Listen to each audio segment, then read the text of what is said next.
الحمد للہ وکفا والصلاة والسلام علی عباده الذین اصطفى خصوصا علی افضلهم وخاتم النبیین محمد الامین وعلی آلہ وصحبہ اجمعین اما بعد فقد قال اللہ تبارک وتعالی اعوذ باللہ من الشیطان الرجیم بسم اللہ الرحمن الرحیم یسبح للہ ما فی السماوات وما فی الارض الملک القدوس العزیز الحکیم هو الذی بعث فی الامیین رسولا منہم یتلو علیہم آیاتہ ویزکیہم ویعلمہم الکتاب والحکمہ وإن كانوا من قبل لفی ضلال مبین وآخرین منہم لما یلحقوا بہم وهو العزیز الحکیم ذالک فضل اللہ یؤتیہ من یشاء واللہ ذو الفضل العظیم صدق اللہ العظیم رب اشرح لی صدری ویسر لی امری واحلل عقدۃ من لسانی یفقہوا قولی اللہم ربنا الہمنا رشدنا واعذنا من شرور انفسنا اللہم ارنا الحق حقا وارزقنا اتباعہ وارنا الباطل باطلا وارزقنا اجتنابہ اللہم وفقنا لما تحب وترضى آمین یا رب العالمین۔ گزشتہ نشست میں ہم نے سورہ جمعہ کے بارے میں کچھ تمہیدی مضامین پر بھی نظر ڈال لی تھی اور پہلی آیت پر اپنی گفتگو کو تقریباً مکمل کر لیا تھا۔ اس پہلی آیت مبارکہ کے ضمن میں صرف ایک بات اور نوٹ کر لیجئے، اس میں جو 4 اسماء حسنی آئے ہیں، الملک، القدوس، العزیز، الحکیم، ان کا بڑا گہرا ربط ہے دوسری آیت میں جو اللہ تعالیٰ کے رسول صلی اللہ علیہ وسلم ان کے جو فرائض کے ضمن میں 4 اصطلاحات آئی، بلکہ فرائض سے بھی آگے بڑھ کر ایک لفظ استعمال کر رہا، وظائف چہارگانہ، فرائض چہارگانہ یا وظائف چہارگانہ۔ وظیفہ وہ شے ہے جس پر کہ دوام ہوتا ہے، مسلسل جو کام کوئی کرتا ہے وہ اس کا وظیفہ ہے، وظیفہ حیات ہے۔ تو حضور کے وظیفہ حیات کو 4 اصطلاحات کے حوالے سے یہاں نمایاں کیا گیا ہے، اور جس میں حضور کا جو اساسی منہاج ہے انقلاب کا وہ مثمر ہے۔ وہ کیا ہے؟ تلاوت آیات، یتلو علیہم آیاتہ، نمبر 1۔ نمبر 2 وَيُزَكِّيهِمْ، نمبر 3 وَيُعَلِّمُهُمُ الْكِتَابَ، اگرچہ دوبارہ لفظ تعلیم نہیں آیا ہے لیکن مراد کیا ہے؟ وَيُعَلِّمُهُمُ الْحِكْمَةَ، وہ انہیں پڑھ کر سناتا ہے اللہ کی آیات، نمبر 1، ان کا تزکیہ کرتا ہے، نمبر 2، انہیں تعلیم دیتا ہے کتاب کی، نمبر 3، اور انہیں تعلیم دیتا ہے حکمت کی، نمبر 4۔ یہ در حقیقت 4 وظائف جو ہیں محمد الرسول اللہ صلی اللہ علیہ وسلم کے، یہ عکس ہیں اللہ تعالیٰ کے ان 4 ناموں کے۔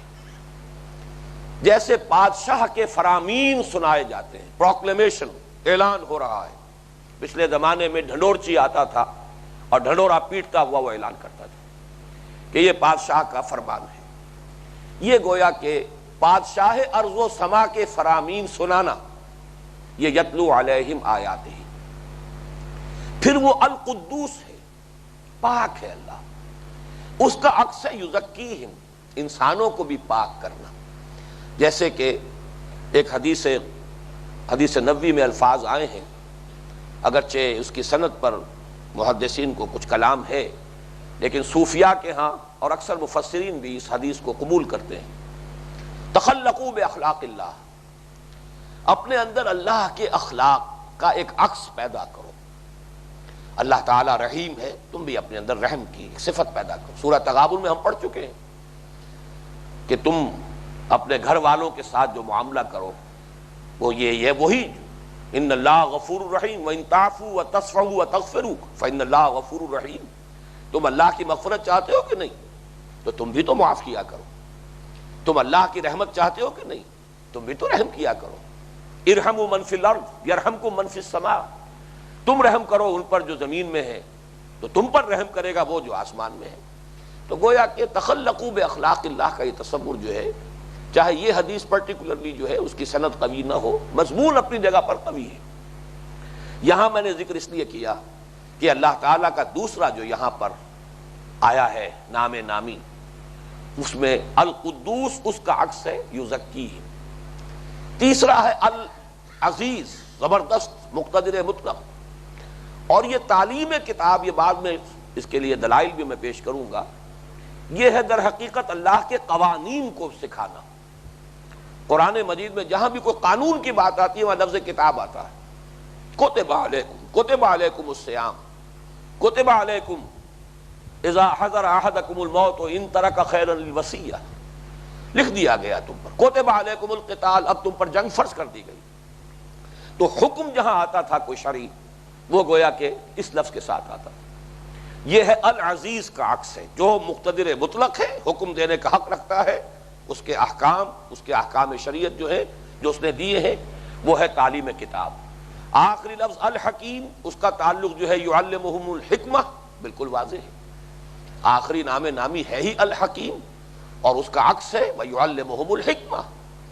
اس اعتبار سے یہاں کے چار اسماء جو پہلی آیت میں آئے، الملک القدوس العزیز الحکیم، ان کا ایک عکس ہے حضور صلی اللہ علیہ وسلم کے وظائف چہارگانہ میں، یتلو علیہم آیاتہ ویزکیہم ویعلمہم الکتاب والحکمہ۔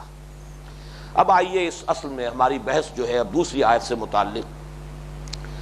پہلی بات تو یہ کہ یہ عمود ہے اس سورہ مبارکہ کا، اس پر گفتگو کچھ ہو بھی چکی ہے۔ اس کا جو ہم وزن ہونا ہے سورہ صف کی آیت نمبر 9 کے ساتھ، وہ پچھلی نشست میں بیان ہو چکا ہے۔ هو الذی ارسل رسولہ، هو الذی بعث فی الامیین رسولا منہم۔ ایک ہی بات ہے، وہی ہے اللہ جس نے بھیجا ہے اپنے رسول کو۔ کس لیے بھیجا ہے؟ دو چیزیں دے کر بھیجا، الہدیٰ اور دین حق، تاکہ غالب کریں اسے کل کے کل دین پر۔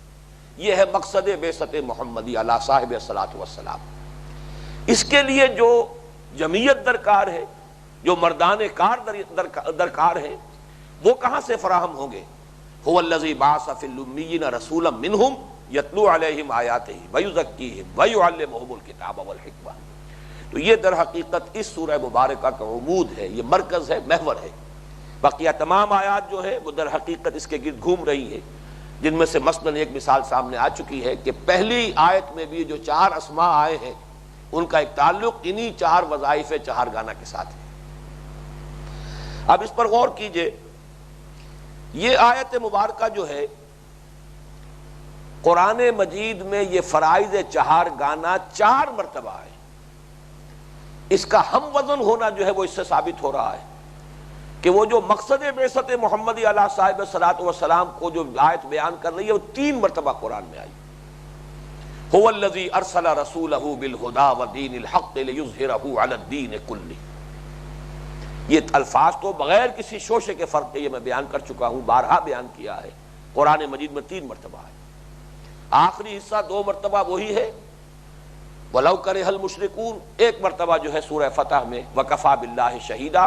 لیکن اصل آیت جو ہے پوری، جو اس کا میجر پارٹ جو ہے وہ جو کا تو بغیر کسی شوشے کے فرق کے هو الذی ارسل رسولہ بالہدیٰ ودین الحق لیظہرہ علی الدین کلہ۔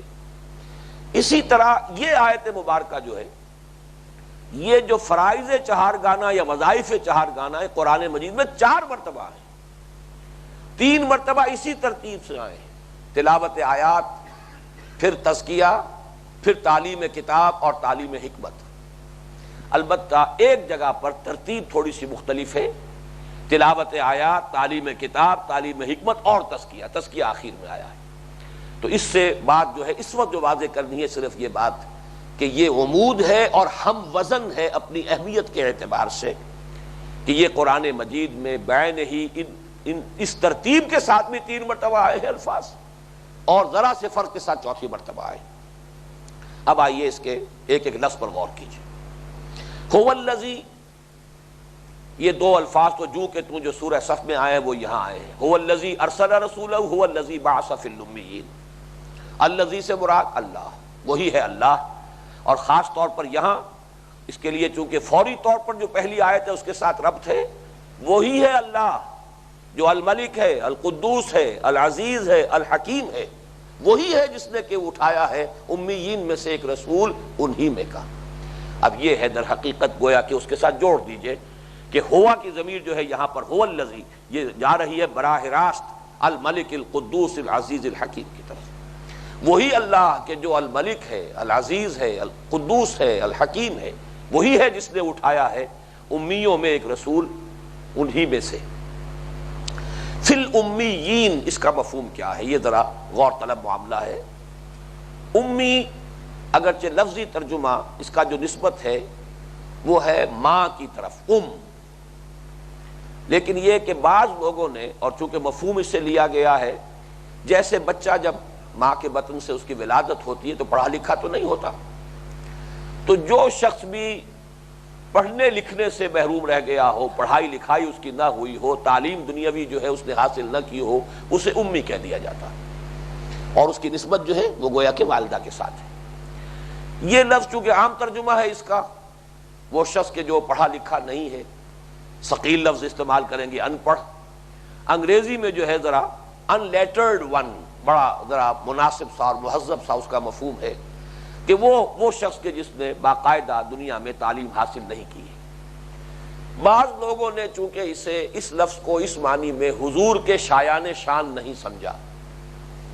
حضور کے لیے کیسے ہم یہ مان لیں کہ یہ لفظ جو ہے یہ تو آپ کے شان کے مطابق نہیں ہے، شایان شان نہیں ہے، تو بڑا تکلف کیا ہے انہوں نے کہ یہ در حقیقت ام القرا جو بستی ہے، بستیوں کی ماں، یعنی مکہ مکرمہ۔ یہ قرآن مجید میں یہ لفظ آیا ہے، سورہ شورى کے اندر موجود ہے، وَكَذَلِكَ أَوْحَيْنَا إِلَيْكَ قُرْآنًا عَرَبِيًّا لِتُنذِرَ أُمَّ الْقُرَىٰ وَمَنْ حَوْلَهَا۔ اے نبی اسی طرح ہم نے یہ قرآن عربی آپ پر وحی کیا ہے تاکہ آپ خبردار کر دیں ام القرا جو ہے بستیوں کی ماں، مرکزی بستی مکہ مکرمہ، اس کے رہنے والوں کو اور وہ جو اس کے ارد گرد آباد ہیں ان سب کو آپ خبردار کریں۔ تو ام القرا یہ کسی بھی ملک کی مرکزی بستی، صدر مقام، یہ لفظ بھی آ چکا ہے، ہمارے محاضرات میں اس پر بحث ہوئی ہے۔ تو کچھ لوگوں نے حالیہ دور میں اس امی کا مفہوم نکالنے کی کوشش کی ہے کہ یہ صرف حضور کے لیے لفظ آیا ہے قرآن مجید میں، تو ام القرا کی نسبت سے جیسے دہلی کا رہنے والا دہلوی، لاہور کا شخص لاہوری، اسی طریقے سے ام القرا سے نسبت رکھنے والا امی ہے، لیکن یہ نرا تکلف ہے، اس کی اصل میں کوئی حقیقت نہیں ہے۔ بعض لوگ اپنے ذہنوں میں کوئی تصورات قائم کر لیتے ہیں، وہ تصورات انہیں حضور کی شان کے ساتھ یا کسی اور عظیم شخصیت کے ساتھ مناسب نظر نہیں آتے، شایان شان نظر نہیں آتے، تو اس سے پھر دائیں بائیں ادھر ادھر الحاد جسے کہتے ہیں، کج روی اور ٹیڑھا راستہ اختیار کرنا، وہ خام خواہ اختیار کرتے ہیں، اور یہ تکلف ہے نرا۔ اس پر تقریباً اجماع ہے کہ اس کے معنی یہی ہے ان لیٹرڈ ون، جنہوں نے دنیاوی اعتبار سے کوئی تعلیم حاصل نہیں کی، اور یہ واقعہ ہے حضور صلی اللہ علیہ وسلم کے بارے میں۔ جو تعلیم بھی ہوئی ہے وہ تعلیم لدنی ہے، علم لدنی ہے جو اللہ نے عطا فرمایا، یا وہ تعلیم ہے کہ جو فرشتے کے ذریعے سے حاصل ہوئی۔ یہ بھی آتا ہے کہ پہلی وحی کے بعد مسلسل 3 برس تک حضرت اسرافیل ہمہ وقت آپ کے ساتھ رہے ہیں، اور آپ کی تعلیم آپ کو ان کے ذریعے سے ہوتی رہی۔ باقی قرآن مجید اللہ تعالیٰ نے جو کچھ آپ کو سکھایا وہ تو قرآن مجید ہے ہی کہ جو آیا، اور قرآن کے سوا بھی وحی جلی کے ساتھ ساتھ وحی خفی کے بھی ہم قائل ہیں۔ تو اس اعتبار سے باقی جو علم ہے آپ کا وہ تو ہم نہیں سمجھ سکتے کہ کسی بھی انسانی علم کے پیمانے سے اسے ناپا جا سکتا ہو، اس کی ڈائمنشنز اتنی ہے کہ ہمارے تصورات سے تو وہ در حقیقت ماورا ہے، لیکن جو دنیا میں طریقہ ہے حصول تعلیم کا، اس اعتبار سے آپ نے تعلیم حاصل نہیں کی۔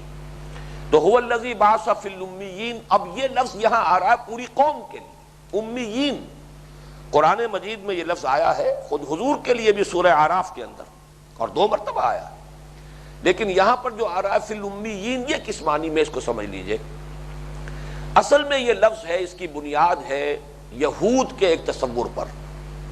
وہ چونکہ اہل کتاب تھے، صاحب کتاب تھے، انہیں غرہ تھا۔ باقی جتنی بھی اقوام تھی دنیا کی جن کے پاس نہ کوئی شریعت نہ کتاب، ان کو وہ حقارت کے ساتھ کہتے تھے یہ ان پڑھ لوگ ہیں، جو ان گھڑ بھی کہہ لیجئے، غیر مہذب۔ جیسے کہ یونانی جو ہیں وہ اپنے سوا سب کو باربیرینز کہتے تھے، باقی سب تو وحشی لوگ ہیں، ہم ہیں مہذب لوگ۔ ایسے ہی یہودیوں کو یہ غرہ ہو گیا تھا کہ ہم پڑھے لکھے لوگ ہیں، ہم صاحب کتاب ہیں، ہمارے پاس شریعت ہے، ہمارے پاس کتاب ہے، باقی یہ لوگ سب کے سب جو ان پڑھ ہیں، ان کی کوئی حیثیت نہیں ہے علمی اعتبار سے۔ تو اس کے لیے وہ لفظ جینٹائلز بھی استعمال کرتے تھے، لفظ گوئمز بھی استعمال کرتے تھے، اور اس میں حقارت کا پہلو تھا۔ اور یہی عربی میں یہ لفظ پھر آتا تھا امی کے ترجمے کے ساتھ، امیین، وہ لوگ کہ جن کے پاس نہ کوئی کتاب ہے، نہ کوئی شریعت ہے، نہ کوئی علم ہے، نہ کوئی تمدن ہے، نہ کوئی تہذیب ہے، ان تمام چیزوں کی نفی کرتے ہوئے امیین کہتے تھے وہ اہل عرب کو۔ قرآن مجید میں یہ لفظ آیا ہے، اور یوں سمجھ لیجئے کہ قرآن نے ہمارے لیے ایک راستہ کھولا ہے کہ اگر آپ کے دشمن آپ کی توہین کے لیے کوئی لفظ استعمال کر رہے ہو، آپ اسے اپنا لیجئے اور اس کو اپنے کردار اور اپنی ذات کی عظمت کے حوالے سے اس لفظ کو عظمت عطا کر دیجئے۔ یہی بات جو میں آج کل کہا کرتا ہوں کہ اگر کسی نے ہمارے لیے فنڈامنٹلسٹ کو گالی کے طور پر اختیار کیا ہے، ہم کہیں کہ ہاں ہیں ہم فنڈامنٹلسٹ، لیکن اپنے کردار سے، اپنے طرز عمل سے، اپنے رویے سے پھر ہم اس فنڈامنٹلسٹ جو ہے اس کو بجائے اس کے کہ یہ گالی سمجھی جائے، اسے وجہ شرافت بنا دیا جائے، وجہ شرف بنا دیا جائے، یہ در حقیقت عظمت کی بنیاد بن جائے۔ اسی طریقے سے ہمارے بہت سے الفاظ وہ ہیں کہ جن کو یورپ نے خاص طور پر جو ہے وہ ایک معنی ایسے پہنا کر گالی کی شکل دے، ذمی گالی بنا دیا۔ ہمیں ڈٹ کر کہنا چاہیے کہ ہاں اسلامی ریاست میں، نظام خلافت میں غیر مسلم ذمی ہے، لیکن ذمی کے معنی کیا ہے؟ ذمی کے معنی یہ ہے کہ ان کی جان، مال، عزت، آبرو کی حفاظت اور ان کے مذہبی عقائد اور ان کے معبد جو بھی ہوں گے، عبادت گاہیں ہوں گی، ان کی مذہبی آزادی کی ضمانت دیتا ہے نظام خلافت، گارنٹی کرتا ہے۔ یہ ذمہ ہے، ذمے سے ذمی بنا ہے۔ جزیہ کو گالی بنا دیا گیا، جزیہ جزا سے بنا ہے، بدل ہے۔ ہر ریاست جو ہے اپنے شہریوں سے ٹیکسز لیتی ہے، آخر کہاں سے؟ آسمان سے تو چھپر پھاڑ کر تو پیسہ نہیں آتا ہے انتظام و انصرام کے لیے۔ اگر کوئی آپ کی شہر کی جو ہے کارپوریشن ہے وہ بھی ٹیکس لگائے گی تو آخر صفائی کا بندوبست کرے گی، سڑکوں پر روشنی کا بندوبست کرے گی، ٹیکس نہیں لگائے گی تو کیسے کر لے؟ تو یہ ان خدمات کا بدل ہے۔ چونکہ مسلمانوں سے زکوٰۃ ہے، عشر ہے، لیکن یہ کہ غیر مسلموں سے گویا کہ ٹیکس کی شکل میں لیا جا رہا ہے، ٹیکس گالی نہیں ہے، تو یہ بدل ہے، جزیہ جزا سے بنا۔ اسی طریقے سے ہمیں چاہیے کہ ہم اپنی اصطلاحات کو ہون کریں، اور جس کو بھی وہ گالی بنا دے ہم زیادہ دھڑلے کے ساتھ کہیں کہ نہیں یہ ہے، ہم اسے تسلیم کر دیں۔ قرآن نے یہی کیا ہے کہ امیین کا لفظ جو وہ بہت ہی استحقار کے طور پر اہل عرب کے لیے استعمال کرتے تھے، یہ امی ہے، امیین ہے۔ قرآن نے کہا ٹھیک ہے، یہی لفظ هو الذی بعث فی الامیین رسولا منہم یتلو علیہم آیاتہ ویزکیہم ویعلمہم الکتاب والحکمہ۔ ایک ان پر طنز بھی ہو رہا ہے، ان کے پندار علمی پر ضرب لگائی جا رہی ہے۔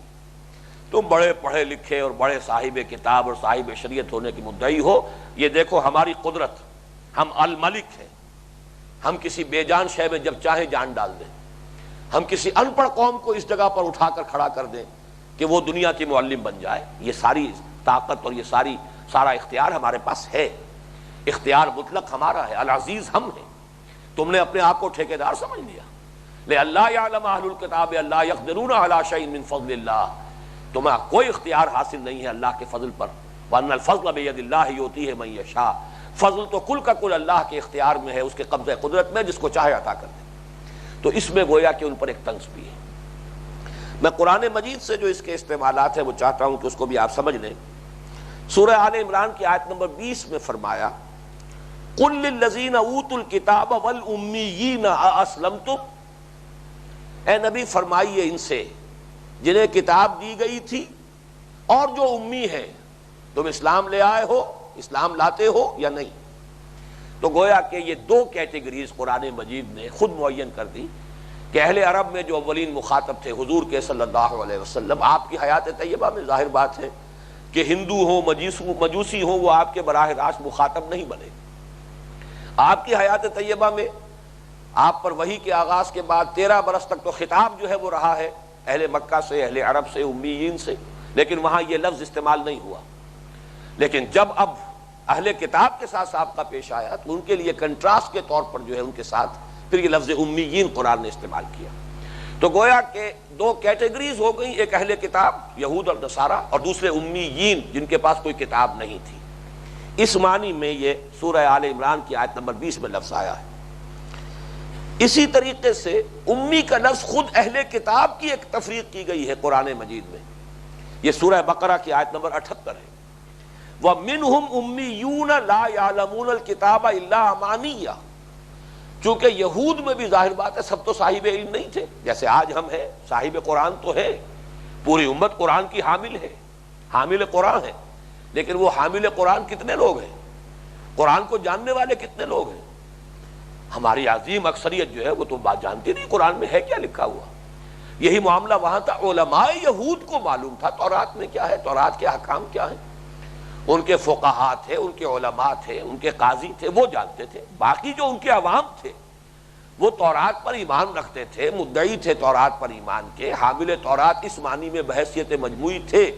مثل الذین حملوا التوراۃ ثم لم يحملوها، ظاہر بات ہے کہ آیت نمبر 5 جو ہے اسی سورہ مبارکہ کی، اس میں اس پوری قوم کے بارے میں کہا جا رہا ہے. لیکن جاننے والے کتاب کو کتنے تھے؟ وہ تو صرف ان کے علماء تھے. تو جو عوام تھے ان کے لیے بھی لفظ امی آیا ہے، اس لیے کہ وہ نہیں جانتے کتاب میں کیا لکھا ہے. وَمِنْهُمْ أُمِّيُّونَ لَا يَعْلَمُونَ الْكِتَابَ إِلَّا أَمَانِيَّ. ان میں سے بہت بڑی تعداد ایسے امیین کی ہے، ان پڑھ لوگوں کی ہے، کہ جو جانتے ہی نہیں کہ کتاب میں کیا لکھا ہے. ان کی تو کچھ خواہشات ہیں، انہیں تو یوں سمجھیے کہ شراب پلا کر جو ہے مست کیا گیا ہے. تم تو you are the chosen people of the Lord, نحن ابناء اللہ واحباہ، ہم تو اللہ کے بڑے چہیتے ہیں، بیٹوں کے مانند ہیں. لن تمسنا النار الا ایام معدودات یا معدودہ، دونوں طرح آئی ہے یہ آیت. ہمیں نہیں چھو سکتی آگ جہنم کی مگر گنتی کے چند دن. یہ دوسروں کے لیے جہنم بنی ہے، ہمارے لیے نہیں بنی. یہ امانی ہے. قرآن کہتا ہے تلک امانیہم قل ہاتوا برہانکم ان کنتم صادقین. یہ ان کے امانی ہیں، خواہشات ہیں، وشفل تھنکنگ ہے. اے نبی ان سے کہیے لاؤ کوئی دلیل، لاؤ تورات ہی میں بتاؤ کہیں پر تمہیں یہ ضمانت اللہ نے دی ہو. ہاتوا برہانکم ان کنتم صادقین. تو اب آپ اس میں اس وقت ذرا مرثیے کا انداز ہو جائے گا کہ آپ سوچ لیجئے کہ یہی حال ہمارا ہے. کتنے لوگ ہیں جو جانتے ہو کہ شریعت کیا ہے اور قانون کیا ہے؟ وہ تو جا کر کوئی مسئلہ پوچھ لیں گے مولوی صاحب سے. باقی یہ کہ اصل جو ہے پوری قوم، پوری امت مسلمہ انہی مغالطوں میں، انہی امانی کے اندر ہے. ہم تو امت مرحوم ہیں، چاہے اس وقت وہ امت معذبہ کی شکل اختیار کر چکے ہیں، جس کو میں نے تفصیل سے اپنے عید کے خطبے میں بھی بیان کیا تھا کہ ضربت علیہم الذلۃ والمسکنۃ وباؤوا بغضب من اللہ. اس کی بولتی تصویر جو ہے، منہ بولتی تصویر، اس وقت وہ تو مسلمان ہے دنیا کے، یہود تو نہیں ہے. ذلت ہے تو ہم پر ہے، مسکنت ہے تو ہم پر ہے، غضب خداوندی کے اندر گھرے ہوئے ہم ہیں اس وقت. لیکن پھر بھی غرہ، میں نے جو مضمون ابھی لکھا تھا اس میں یہ الفاظ آ گئے عجیب سے کہ ادھر درہ پڑ رہا ہے، ادھر غرہ بڑھتا جا رہا ہے. اللہ کے درے جو ہیں عذاب کے وہ پڑ رہے ہیں، لیکن ادھر غرے کے اندر اور اضافہ ہو رہا ہے. ہم تو بڑے اللہ کے چہیتے ہیں، جو کچھ بھی ہے لیکن تیرے محبوب کی امت میں ہے، لہذا ہمارا جو ہے کلیم وہ تو بالکل علیحدہ ہے. تو یہ ہے وہ امانی. تو گویا کہ اہل کتاب میں بھی وہ بھی تھے کہ جو صاحب علم تھے، اور وہ بھی تھے کہ جو کچھ نہیں جانتے تھے کہ کتاب میں کیا ہے، وہ امی تھے. وَمِنْهُمْ أُمِّيُّونَ لَا يَعْلَمُونَ الْكِتَابَ إِلَّا أَمَانِيَّ. اسی معنی میں پھر لفظ آیا ہے سورہ آل عمران ہی کی آیت نمبر 75 میں کہ یہودی یہ کہتے تھے وَذَلِكَ بِأَنَّهُمْ قَالُوا لَيْسَ لَنَا فِي الْأُمِّيِّينَ سَبِيلٌ لَيْسَ عَلَيْنَا فِي الْأُمِّيِّينَ سَبِيلٌ. ان کا ایک یہ اصول بن گیا تھا، اور یہ تو جو لوگ یہودیت سے واقف ہیں وہ اس کو خوب اچھی طرح جانتے ہیں. ان کا تصور یہ ہے کہ ساری شریعت، سارا اخلاق یہودی کے لیے صرف یہودی کے حق میں ہے، باقی غیر یہودی سے جھوٹ بولو، دھوکہ دو، فراڈ کرو، اس کے مال میں خیانت کرو، جس طرح چاہو ہڑپ کر جاؤ. یہاں تک کہ اگر کوئی شخص کنویں میں ڈوب رہا ہو تو اگر وہ تم سے مدد چاہے بچانے کے لیے تو پہلے پوچھو ہو کون.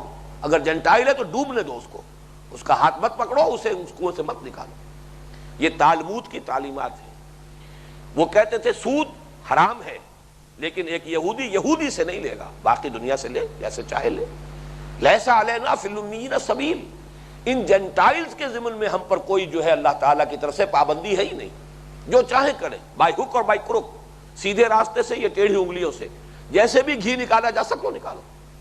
یہ ہے ان کا وہ عقیدہ، اور تالمود میں بڑی صراحت کے ساتھ موجود ہے. تو وہ قرآن نے کہا ذالک بانہم قالوا لیس علینا فی الامیین سبیل.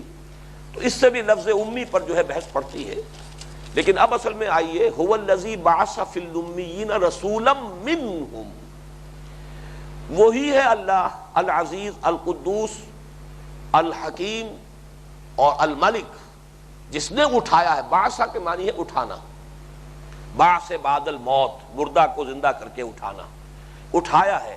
He has raised from among the unlettered ones، وہ قوم کے جو پڑھی لکھی قوم نہیں ہے، وہ قوم کہ جس کے پاس کتاب نہیں تھی، وہ قوم کہ جس کے پاس کوئی شریعت نہیں تھی، اس قوم میں سے اللہ نے اٹھایا ہے ایک نبی انہی میں سے، ایک رسول جو انہی میں سے ہے۔ یہاں جو آیا ہے رسولا منہم فی الامیین رسولا منہم، تو فی الامیین پر عطف آئے گا اگلی آیت میں وآخرین منہم لما یلحقوا بہم۔ حضور کی دو بعثتیں ہیں، اصلی بعثت بنیادی بعثت وہ ہے در حقیقت اہل عرب کے لیے، امیین کے لیے۔ ثانوی درجے میں آپ کی بعثت ہے پوری نوع انسانی کے لیے، وہ انشاءاللہ تیسری جو آیت ہے اس کے ضمن میں تفصیل سے عرض کروں گا۔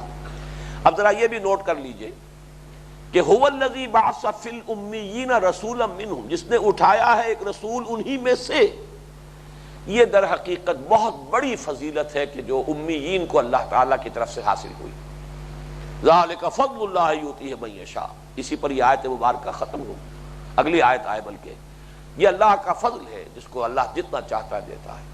یہ نصیب اللہ اکبر کہ حضور انہی میں سے تھے۔ اب اس سے جو امتیازی شان ان کو حاصل ہو گئی ہے، جو رتبہ حاصل ہوا ہے، جو فضیلت حاصل ہوئی ہے، یہ دوسری بات ہے کہ جن کو جتنی بڑی فضیلت ہو اتنی ہی ذمہ داری بھی کٹھن ہوتی ہے، اتنا ہی پھر ان کا محاسبہ بھی ہوتا ہے تو سخت ہوتا ہے، اتنی ہی انہیں سزا دی جائے گی تو وہ اتنی ہی زیادہ سخت بھی ہوگی۔ لیکن یہ کہ اپنی جگہ پر وہ رتبہ بلند ملا بالکل جس کو مل گیا، تو یہ اللہ تعالیٰ کی طرف سے بہت بڑی فضیلت ہے جو امیین کو حاصل ہوئی۔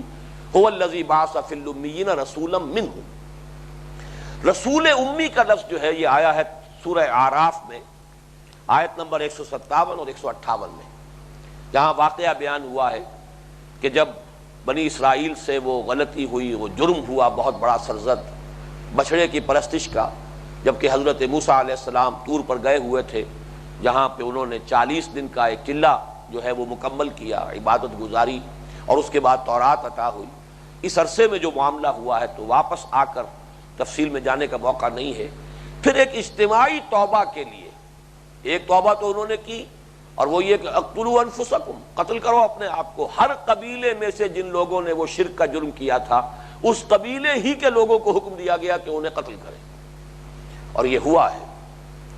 غالباً اگر میرا حافظہ غلطی نہیں کر رہا تو 70,000 کی تعداد ہے تورات میں کہ 70,000 یہودی قتل کیے گئے۔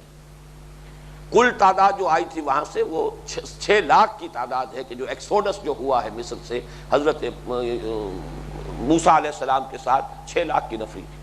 بہرحال اس میں ہو سکتا ہے کہ مجھے غلطی لگ رہی ہو، لیکن یہ کہ بڑی کثیر تعداد میں لوگ جو ہے وہ قتل کیے گئے، اور یہ تاریخ انسانی کا میں سمجھتا ہوں عظیم ترین پرج ہے۔ کوئی قوم اپنے آپ کو اتنا اس کا تزکیہ کرے اور صفائی کرے کہ جو بھی غلط راستے پر پڑ گئے ہیں، جو اپنی جو نظریاتی بنیاد ہے، جنہوں نے اس کو زک پہنچائی ہے اور گزن پہنچائی ہے، ان کو تو اپنے میں سے نکال دینا اور ختم کر دینا یہی در حقیقت صحت کے لیے، اجتماعی صحت کے لیے ناگزیر ہے۔ اس کے بعد پھر وہ 70 اپنے سرکردہ لوگوں کو لے کر جب کوہ طور پر پہنچے ہیں، اور انہوں نے دعا کی ہے پروردگار ہماری اس اجتماعی غلطی کو معاف فرما اور ہمارے لیے اپنی رحمت کا فیصلہ کر دے۔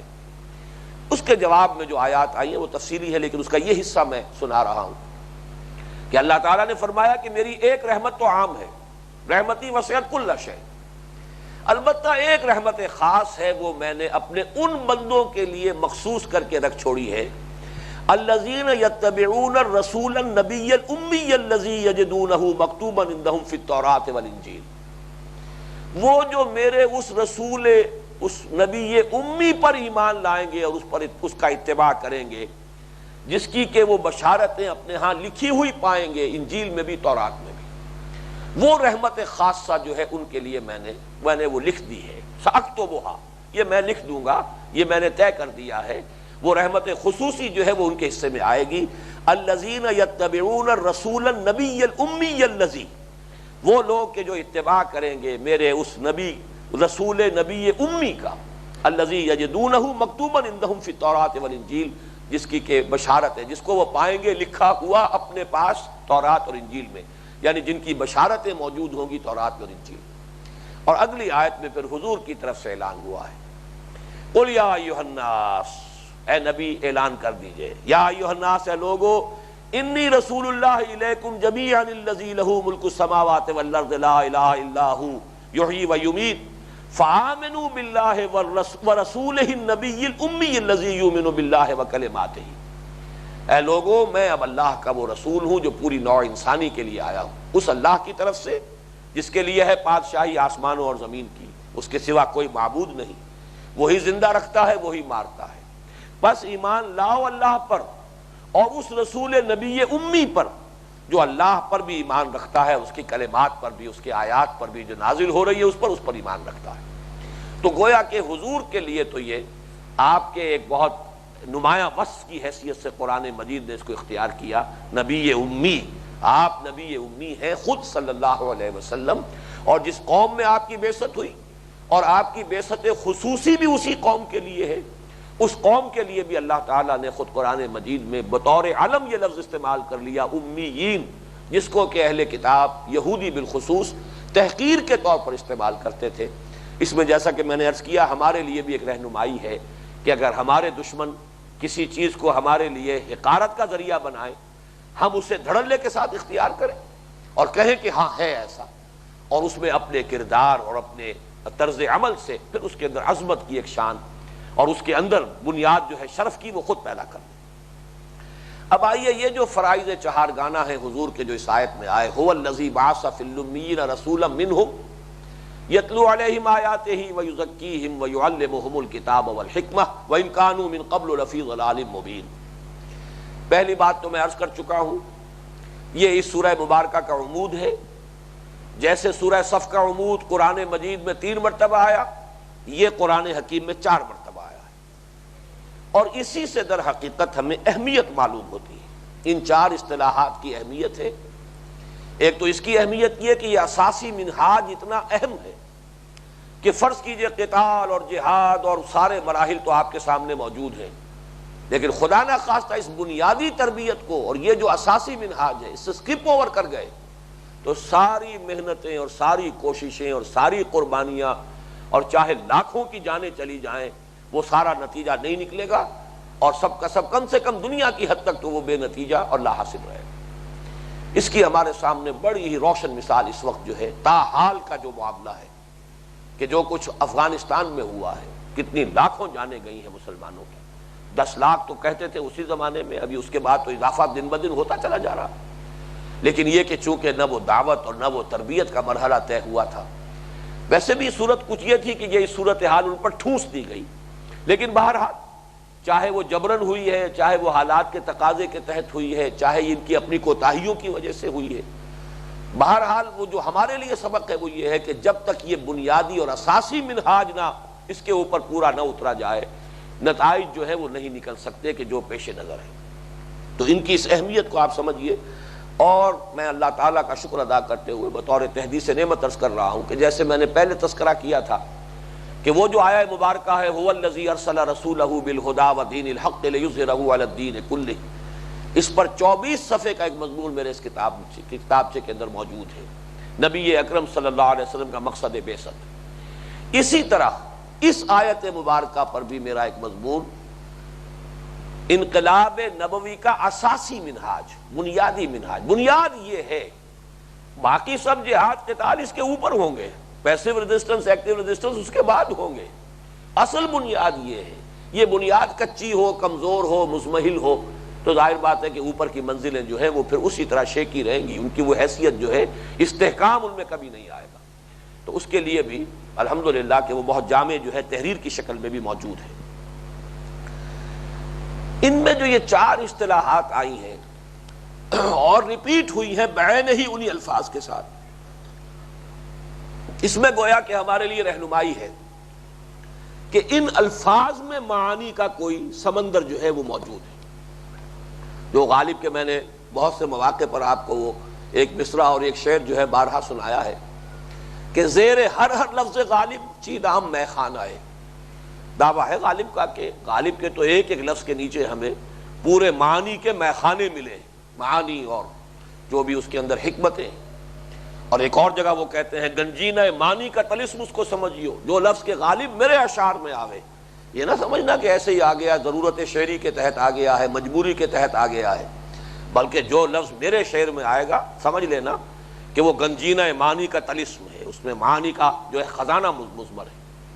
تو میں جیسا کہ کہا کرتا ہوں، آج پھر دوہرا رہا ہوں کہ غالب کے لیے تو یہ ادعا ہے، دعویٰ ہے، لیکن قرآن کے لیے یہ الفاظ جو غالب نے کہے شاید اتنے خوبصورت الفاظ کوئی اور موضوع نہ کر سکے کہ یہ جامع راست اگر آتا ہے 100% تو وہ قرآن پر آتا ہے کہ زیر ہر لفظ غالب چیدہ میں خانہ ہے. گنجینہ معنی کا طلسم اس کو سمجھیو جو لفظ کے غالب میرے اشعار میں آوے. اس لیے کہ غور کیجئے، نہ عربی زبان کا دامن جو ہے وہ تنگ ہے، عربی زبان بہت وسیع ہے، ووکیبلری کے اعتبار سے بہت وسیع زبان. دوسری طرف معاذ اللہ ثم معاذ اللہ، اللہ تعالیٰ کی ووکیبلری کمزور نہیں ہے، اللہ کا علم کامل ہے، عربی زبان کے سارے ہی الفاظ اس کے علم میں ہیں. پھر بھی ریپیٹ کرنا، حالانکہ ریپیٹیشن ایک عام اصول کے طور پر انشاء کا عیب ہے، حسن نہیں ہے. بار بار وہی الفاظ لا رہے ہو آپ، بار بار وہی الفاظ لا رہے ہو تو کوئی مضمون نگار جو ہے وہ در حقیقت عام اصول یہی ہے کہ انہی الفاظ کو ریپیٹ کرنا، یہ در حقیقت انشاء کا، کمپوزیشن کا یہ عیب شمار ہوگا، یہ حسن نہیں ہے. یہ دوسری بات ہے، قرآن مجید جس اسلوب میں لاتا ہے اس اسلوب میں نیا رنگ پیدا کر دیتا ہے، خالص ریپیٹیشن محسوس نہیں ہوتی.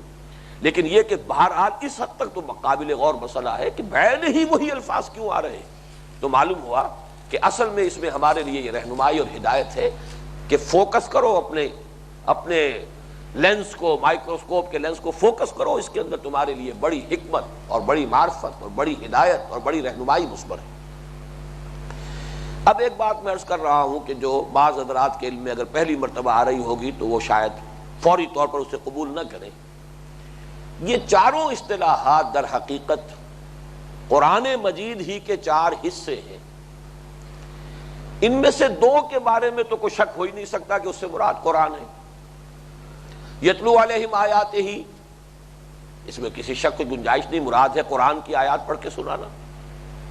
یعلمہم الکتاب، تعلیم دیتا ہے انہیں کتاب کی، کسی شک کا اور کسی اختلاف کا امکان نہیں کہ مراد ہے قرآن کی تعلیم. 2 الفاظ ایسے ہیں کہ جن کے بارے میں کچھ ہو سکتا ہے کہ اختلاف ہو، تزکیہ کیسے، اس سے قرآن کیسے مراد ہوگا اور حکمت سے مراد قرآن کیسے ہوگی. خاص طور پہ تزکیہ چونکہ یہاں پر آیا ہے یزکیہم، یہ فعل ہے محمد الرسول اللہ صلی اللہ علیہ وسلم کا. باقی چیزیں جو ہے کتاب ایک اسم کے طور پر آیا، تعلیم کتاب ہے حضور کا فعل، لیکن کتاب اپنی جگہ پر ایک اسم کی حیثیت سے. اسی طرح الحکمہ یہ بھی ایک اسم کی حیثیت سے. لیکن یزکیہم جو ہے یہ تو در حقیقت ایک فعل کا تذکرہ ہے.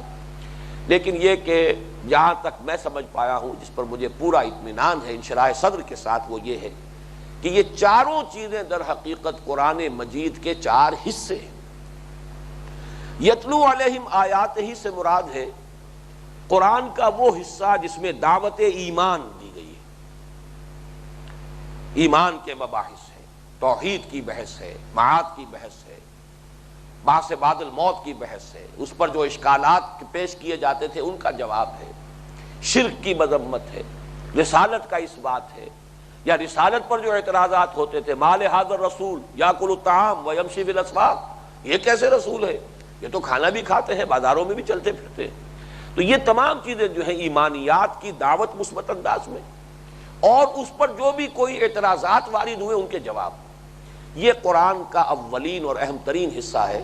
اور آپ کو معلوم ہے کہ مکی صورتوں میں، اور مکی قرآن جو ہے وہ 2/3 قرآن ہے، قرآن مجید کا 2/3 حصہ جو ہے مکی صورتوں پر مشتمل ہے، اور اس کا سب سے بڑا حصہ اسی مضمون پر مشتمل ہے. دوہرا کر مختلف اسلوب سے، مختلف انداز میں، مختلف کانٹیکسٹ میں، مختلف جو ہے سیاق و سباق میں وہی توحید، معاد، آخرت، رسالت، اس کے مضامین. یزکیہم جو ہے اس میں یوں کہا جا سکتا ہے کہ قرآن مجید ہی میں اخلاقیات، بنیادی انسانی اخلاقیات کا جو تذکرہ ہے، اور یہ بھی ہر شخص جانتا ہے قرآن مجید کا طالب علم کہ مکی صورتوں کا دوسرا مضمون یہی ہے. اس میں ابھی کوئی اوامر نواہی جو ہے شریعت کے، حلال حرام کا کوئی حکم تو نہیں آیا، بنیادی انسانی اخلاقیات. وہ چیزیں کہ جو سب کے نزدیک مسلم. جھوٹ برائی ہے، سچ بولنا اچھا ہے. وعدہ خلافی برائی ہے، وعدہ کر کے پورا کرنا یہ اچھائی ہے. پڑوسی سے محبت کرنا، پڑوسی کی خدمت کرنا، حسن سلوک سے پیش آنا، بھوکے کو کھانا کھلانا. ارأیت الذی یکذب بالدین فذلک الذی یدعو الیتیم ولا یحض علی طعام المسکین فویل للمصلین الذین هم عن صلاتهم ساہون الذین هم یراؤون ویمنعون الماعون. یہ ساری ترتیب جو ہو رہی ہے یہ وہی مذمت ہو رہی ہے اخلاق رذیلہ کی، اور تعلیم دی جا رہی ہے اخلاق فاضلہ کی. تو یہ گویا کہ قرآن مجید ہی کی تعلیم کا دوسرا حصہ ہے، اور یہ ملحق ہے پہلی کے ساتھ. یہ دونوں چیزیں ہی ملتی ہیں تو پھر یہ در حقیقت مکی صورتوں کے مضامین بنتے ہیں.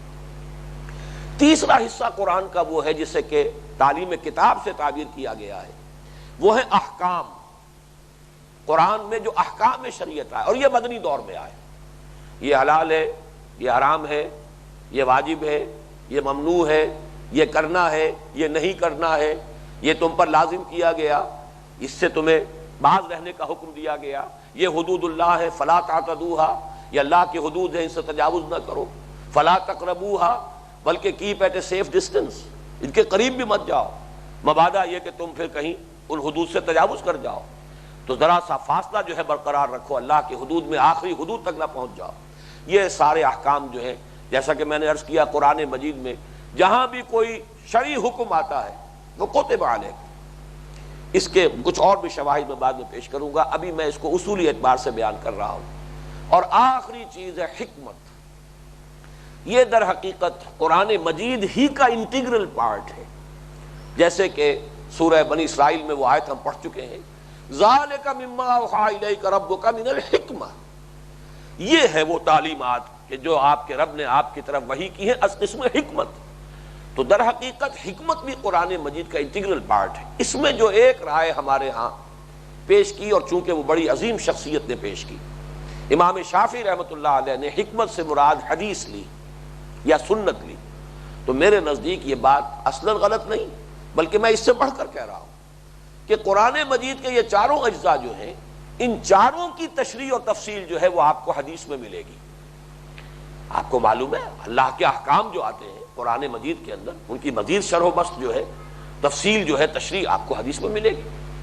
اخلاق فاضلہ کا بیان جو ہے وہ آپ کو حدیث میں ملے گا. سل من قطعک واعف من حرمک واعف عمن ظلمک، جو تم سے کٹے اس سے جڑو، جو تم پر ظلم کرے اسے معاف کرو، اور جو تمہیں محروم رکھے اسے دو.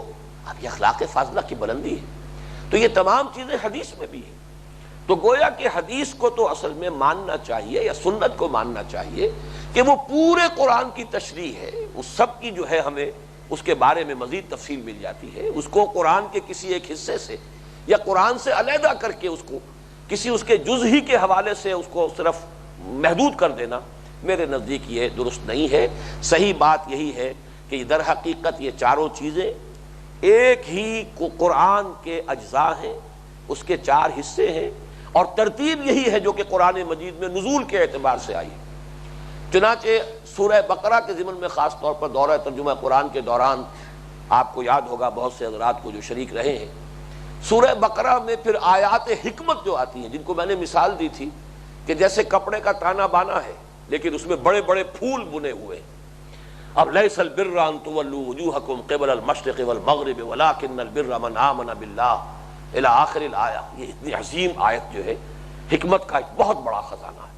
یہ بڑے بڑے پھول پھر جو ہے وہ احکام کا جہاں سلسلہ چل رہا ہے، تانا بانا احکام کا ہے، لیکن درمیان میں یہ پھول جو بنے ہوئے ہیں. آیت الکرسی ذرا اندازہ کیجئے، حالانکہ توحید کی بحث تو سورہ آپ کو قرآن مجید کی مکی صورتوں میں کتنی تفصیل سے آ چکی ہے، لیکن ایک عظیم پھول ہے وہ آیت الکرسی، جس کو کہ حضور نے خود کہا ہے قرآن مجید کی تمام آیات کی سردار ہے، اور وہ توحید کے موضوع پر جامع ترین.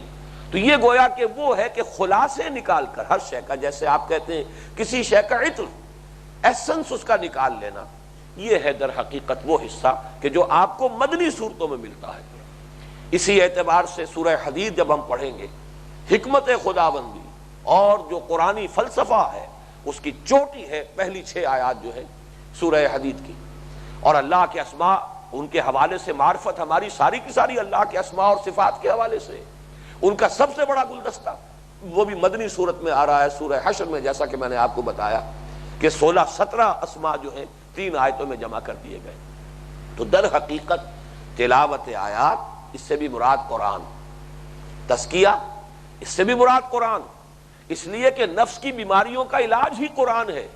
وَنُنَزِّلُ مِنَ الْقُرْآنِ مَا هُوَ شِفَاءٌ وَرَحْمَةٌ لِّلْمُؤْمِنِينَ، قرآن کا اپنا دعویٰ یہ ہے کہ میں شفا بن کر نازل ہوا ہوں۔ یا ایھا الناس قد جاءتکم موعظۃ من ربکم وشفاء لما فی الصدور، اے لوگو یہ تمہارے پاس اللہ کی طرف سے موعظت، واعظ اور نصیحت بھی آ گئی ہے، اور تمہارے سینوں میں جو روگ ہیں ان کی شفا آ گئی ہے۔ تو در حقیقت تزکیہ نفس سے مراد اور کیا ہے؟ سینے کے اندر کے روگ دور کرنا، اندر کی بیماریاں جو ہیں، جو امراض نفسانی ہیں، ان سے انسان جو ہے نجات پائے، تو وہی تزکیہ ہے۔ اور اس کے لیے شفا، اس کے لیے یوں سمجھیے کہ کیمیا بن کر تو قرآن نازل ہوا ہے۔ تو تلاوت آیات، تزکیہ اور تعلیم کتاب اور تعلیم حکمت، یہ در حقیقت چاروں قرآن مجید ہی کی تعلیمات کے 4 حصے ہیں، اور یہی ترتیب ہے نزول کے اعتبار سے بھی قرآن حکیم کے اندر کہ مکی صورتوں میں تلاوت آیات اور تزکیہ، اور مدنی صورتوں میں تعلیم الکتاب اور حکمہ۔ ان چیزوں کو اگر اس حد سے سامنے رکھیں گے تو اس آیت کی عظمت اور نمایاں ہو کر سامنے آئے گی۔ ابھی اس آیت مبارکہ پر ہماری گفتگو جو ہے وہ بہت ہی یوں سمجھیے کہ نامکمل ہے۔ انشاءاللہ اگلی نشست میں کل ہم اس پر مزید گفتگو جو ہے کریں گے۔ بارک اللہ لی ولکم فی القرآن العظیم ونفعنی وإیاکم بالآیات والذکر الحکیم۔